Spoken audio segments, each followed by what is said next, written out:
はい、どうもイムルタです。今回は真鍮線をひねって作るハンドメイドリングの作り方の解説じゃな。この動画は彫金師のイムルタがお届けします。動画制作の励みになりますので、参考になった方は高評価とチャンネル登録、また感想などのコメント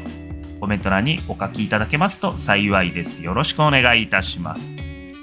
ではまず今回の材料は真鍮線、真鍮丸線の 1mm のものと 1.5mm の太さのものを使用する。使用する道具はこちら。リング状に加工する際に使用するサイズ棒とゴムハンマー、また真鍮線をひねるのに使用するペンチやヤットコ、そしてプライヤーじゃな。カットには今回は糸のこではなくニッパーとメタルカッターを使用する。今回は今画像で表示されているような指輪を作っていく。使用する真鍮線の太さは 1mm のものと 1.5mm のもの。で、今画像を見てもらっている通り 1.5mm の太さのものの方が変化の大きい加工を施している。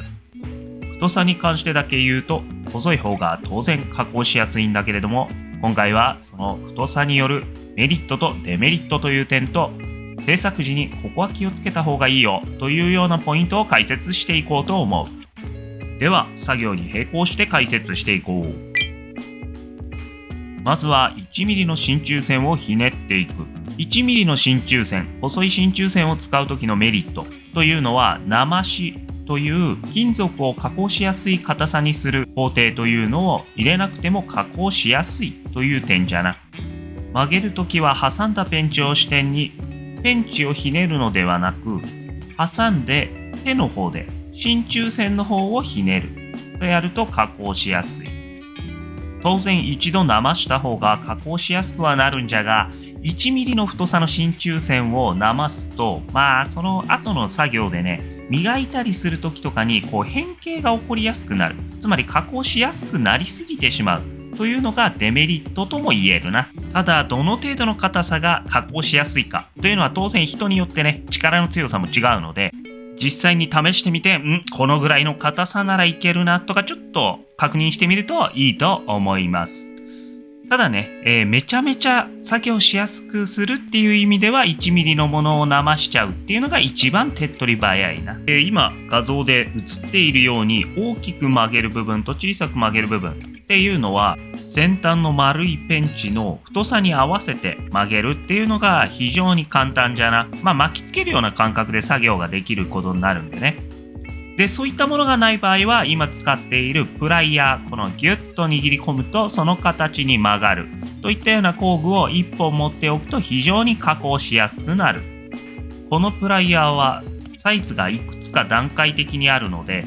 細かな作業をね、大きい小さい細かく加工したいよっていう方はそういったもの何本か買っておくのがいいんじゃないじゃろうか。ただプライヤーはそこまで安い工具じゃないので、人によるけど、わしのようにこの右の丸やっとこの先端のようにね、少し削って太さを加工しておくってやっておくと同じような使い方ができる。リングのデザイン部分が完了したら、この後リング状に丸めていく。このリング状に丸める際、ロー付けなどもしていくので、このデザイン部分というのはある程度形が崩れることになる。つまりそれほど神経質にやる必要はないということじゃな。後から修正することもできるので、大まかに形ができたら後で整えようぐらいの感じで終わらせよう。ではリング状に指輪の形にしていくためにサイズ棒に押し付けて曲げていく。さっきも言った通り、この太さの真鍮線というのは修正しやすいというのがメリットの一つなので、この作業の時デザインが少し崩れてしまったとしても、それほど気にせずにグイグイと押し付けてしまおう。なまし加工をしていないのであれば、太さが 1mm でも少し硬く感じると思う。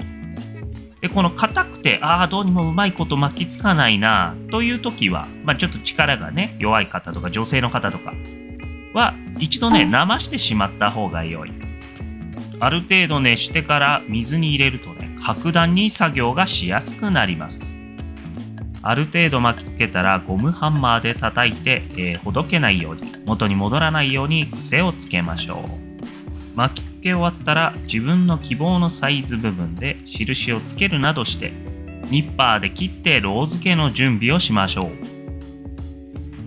ニッパーで切った面をきれいに整えておくとロー付けがしやすくなります。で、ロー付けのやり方は過去に紹介した動画がたくさんあるのでそちらを参考にしてください。ただ今回はね、使用する道具にヤスリが入っていないのでもう切りっぱなしの状態でロー付けをします。ロー付けする面を合わせたらフラックスをしっかりと塗りましょう。これはもうドバドバと塗りましょう。フラックスをしっかり塗っておくだけでロー付けの成功率が劇的に上がります。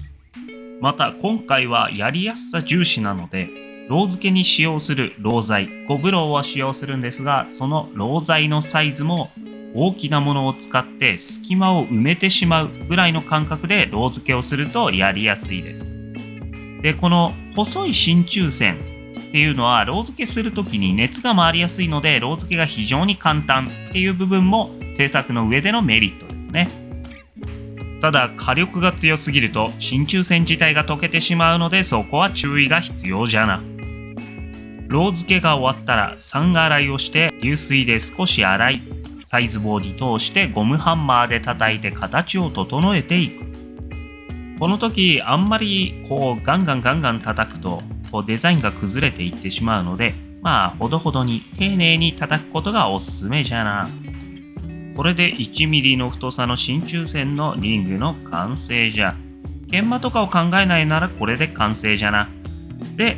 最初の方に言っていた後からの修正の話じゃな。もう叩いたりロー付けの時とかで、デザインが崩れてしまったよという時はプライヤーなどを使って整えていく。で、もし形を整えるときハンマーで叩いていてなんかの拍子でね、上と下がひん曲がってしまったというような時でも後からペンチで整えることは十分可能なので修正がしやすいから大丈夫という感じでね、気軽に作ってみるといいと思うぞ。では続いてリューターの先端工具を使った研磨作業じゃが、これはスパイラルホイールとシリコンポリッシュなどミゼットバフでもいいんじゃが、表面をね、大まかに整えるだけでも十分綺麗になるので、過去の動画を参考にやってみてください。概要欄に貼っておきます。しっかりと圧力をかけて磨く場合は、ちゃんと木を当てるなどして、変形を防ぐ形で研磨しましょう。これは過去のより線リングの作り方の時も解説したんだけれども、特に1mm の太さの場合は、あとロー付けの後はね、柔らかくなってるんで、特に変形しやすい。で、なんかあっと引っかかった拍子に巻き込まれてね、一気にぐにゃぐにゃに変形するっていうこともあるんで、そういうこともあるんだということで、こういう細いものを磨くときは木を当てるなりなんなりした方がいいんだなということを覚えておきましょう。はい、磨き終わるとこんな感じじゃな。ちょっと暗いけどね、光沢が出ているっていうのはわかるんじゃないじゃろうか。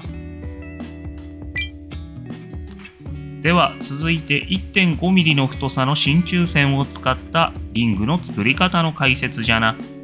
1.5mm の太さだと生さない状態でそのまま変形させるっていうのは大変。もちろんね、もう顔真っ赤にして力いっぱいひん曲げてっていうようなやり方をやればもちろんできないわけじゃない。だからできるんですかできないんですかっていう話だと生さなくてもできますよっていう話にはなるんだけれども、生した方がやりやすいですよっていう話にはなるので生しましょう。生すというのは熱々に熱した後水の中に突っ込んで急冷することで加工しやすい硬さに加工することじゃな。中にはね、生したからってそんなに変わるのっていう方もいらっしゃると思うんだが、ちょっと実際試してみてください。今画像で出ているようにね、指で簡単にくにゃっと曲げられる程度には柔らかくなります。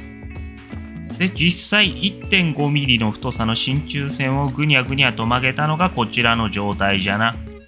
で、デザイン部分がひねり終わったらリング状にしていく。で、生したら加工しやすくなるといった発言とちょっと矛盾するかもしれんが、1.5mm のものは加工してね、いろいろとこの後リング状にする、ロー付けする、ロー付け面を合わせるといったような作業をする中でもデザイン部分の変形がしにくいので、要は単純に物理的に太いのでね、変形しづらいっていうのが逆に作業しやすいポイントとなってくる。リング状にする場合はちゃんとゴムハンマーで叩くなどして形を整えましょう。生して柔らかくなったからといって全部指でやれるっていうわけではないので、無理に指でやろうとするときどっかでね指切っちゃうかもしれないので気をつけてください。